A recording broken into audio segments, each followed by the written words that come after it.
Hey everyone, welcome back to my channel. My name is Tori if you're new here, and today we are going to be going over some of my favorite things that I like to keep in my prepper pantry.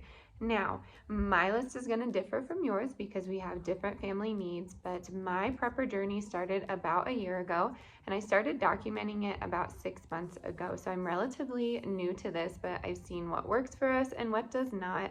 I am not prepping for a full-blown apocalypse situation, and I have no judgment for anyone that does. This is just specific to my family. We are prepping for emergencies and food shortages, which kind of falls under that emergency category, as well as price increases. So currently we are prepping because of the price increases we are seeing in our area. We live in northern Colorado, kind of near the plains area, so we are seeing some huge price increases, and it is specific to certain foods every single week. It varies. It's so different. You never know what is going to be crazy expensive and what is not.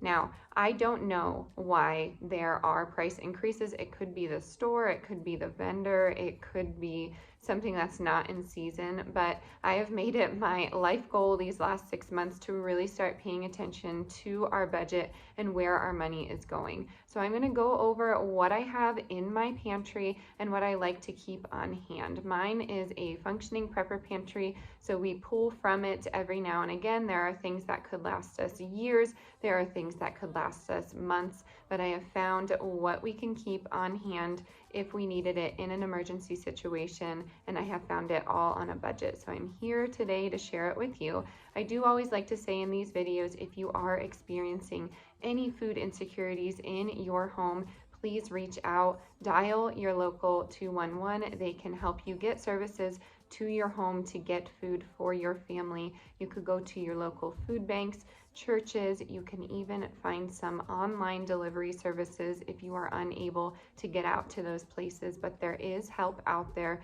All you need to do is reach out. That's what those services are for. And if all that fails, please reach out to me. My email is linked in the description box below, and I can try and help you find something in your area.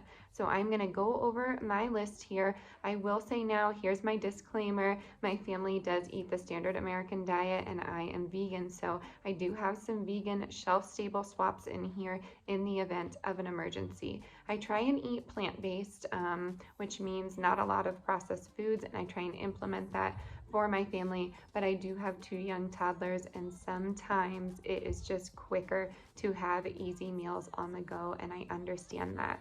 I have gotten some comments recently that if there is a food shortage or if there is food emergency, they'll go to their local McDonald's or their local fast food. I don't encourage you to do that, but it is your life. I am not telling you what to do. If you want to do that, go right ahead, but I have found that what we put in our body changes our mental health, our physical health, and our attitude towards life in general. So I try and put into our bodies what will make us feel good. My philosophy is if you feed your family junk, they're going to feel like junk and they're going to act like junk. So thank you for everyone that has commented on these videos. And if you have made a comment like that, I do apologize for my kind of harsh standpoint, but I personally, with my family, will not be going out to a fast food restaurant in the event of an emergency because I will have things in my shelf to be prepared.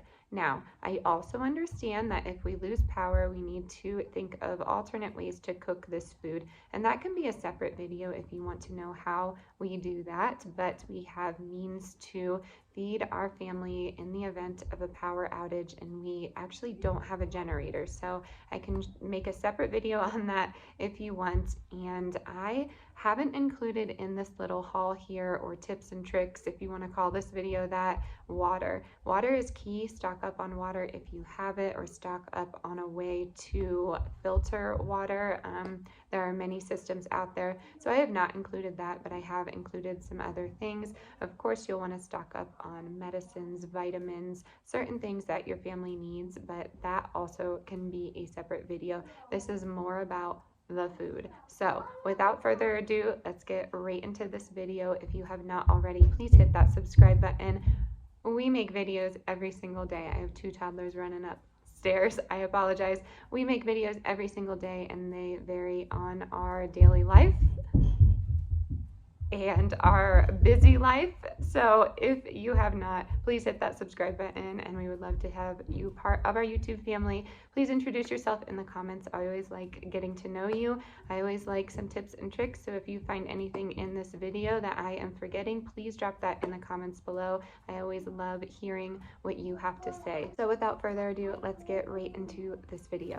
So I do have everything laid out here, and this is going to be a voiceover because toddlers and screaming and just mom life in general. But I am kind of going to group this together in orders of 1 through 10. So kind of like my 10 prepper pantry must-haves, and this is specific to my family. So if you disagree with these ingredients, make it specific to your family. First thing on the list is going to be cane sugar. Cane sugar we use a lot with jams and jellies, and then we also use it for baking. Of course, cane sugar can be used for many different things. Of course, you can use whatever kind of sugar you want, but I encourage you to have some sugar in your pantry. This particular sugar has gone up $2.38 in the last week. Next on the list is going to be flour. I have some all-purpose flour here, but of course, if you're gluten-free, use a gluten-free flour. I have whole wheat flour on hand, garbanzo bean flour, arrowroot flour. I have, what else? Self-rising flour. But if you don't have any flour on hand, get some now. This little friend went up 72 cents in the last week. So not too bad, but still price increase, and it adds up. Next on the list is going to be this non-fat dry milk. I like having this on hand because it is shelf stable, and my family eats the standard American diet, so they will be using this at some point if we were to ever lose power or anything like that. But for the vegans, I use organic coconut cream. If you don't like coconut cream, you're going to have to find something different. But these little cans are pretty inexpensive. This can in particular has gone up 8 cents in the last week, which isn't that terrible. But I like to have a few of these on hand just for something shelf stable in the pantry. I like to add these to curries, different rice dishes, even some pasta dishes. Sometimes I add them to smoothies, but it is awesome to have on hand. Next up is going to be this flaxseed meal. Now, as a vegan, I use a flaxseed meal in baking as a substitute for eggs.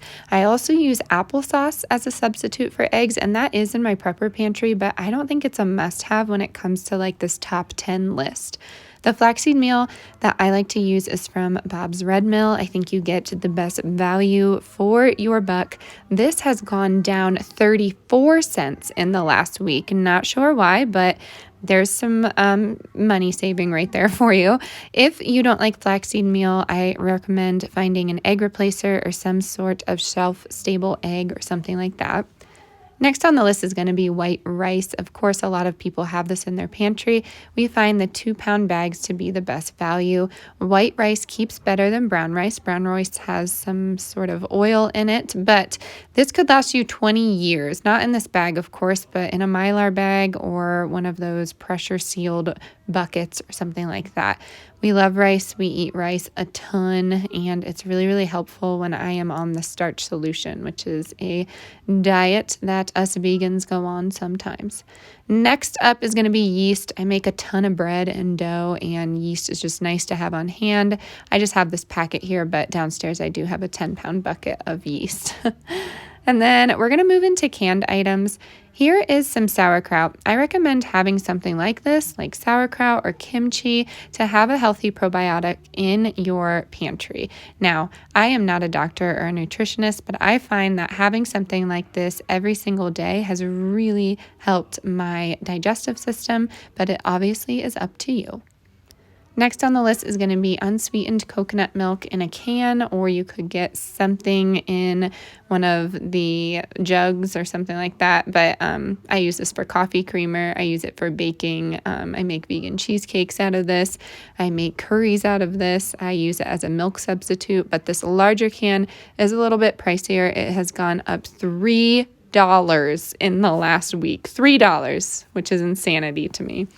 The next one is going to be chili. Now, we have chili with beans and beef and turkey with beans. I have a vegetarian chili.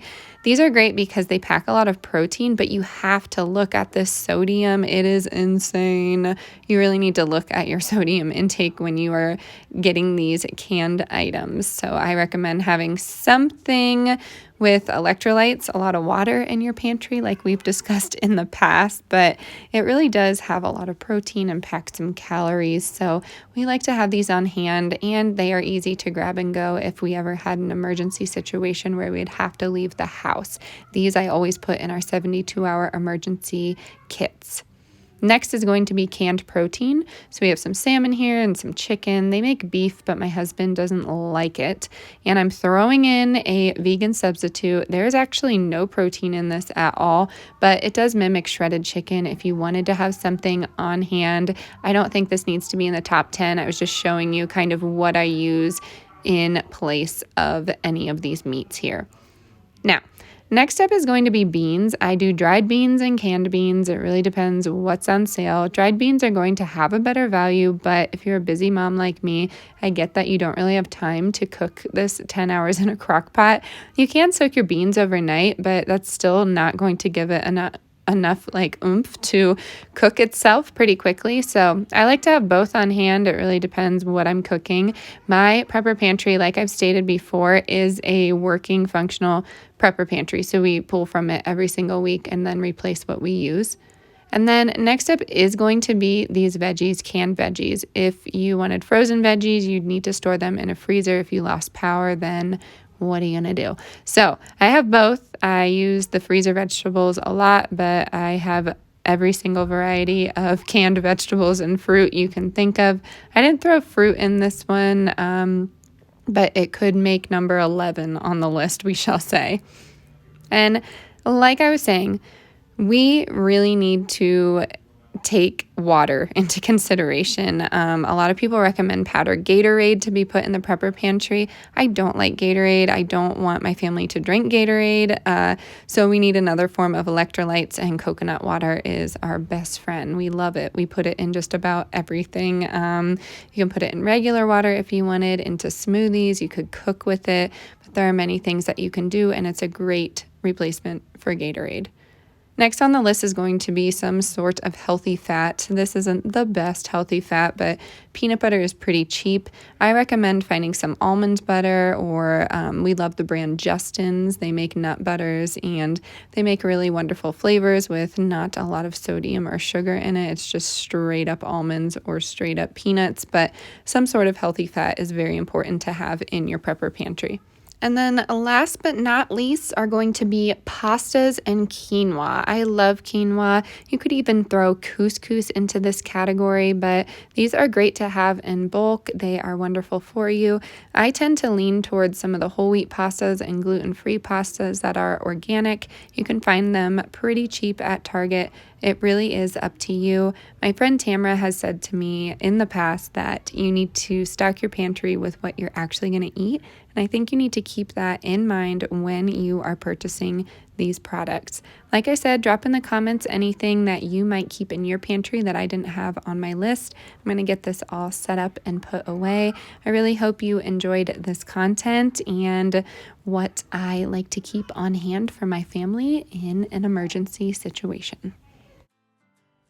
All right, everyone, that is going to do it for today's video. I really hope you enjoyed some of my tips and tricks and essentials that I have in my prepper pantry. Like I said, if you are new here, please hit that subscribe button. We would love to have you part of our YouTube family. Please introduce yourself in the comments down below. As always, stay adventurous, stay creative, and stay safe. We will see you next time. Bye, everyone. Thanks for being here.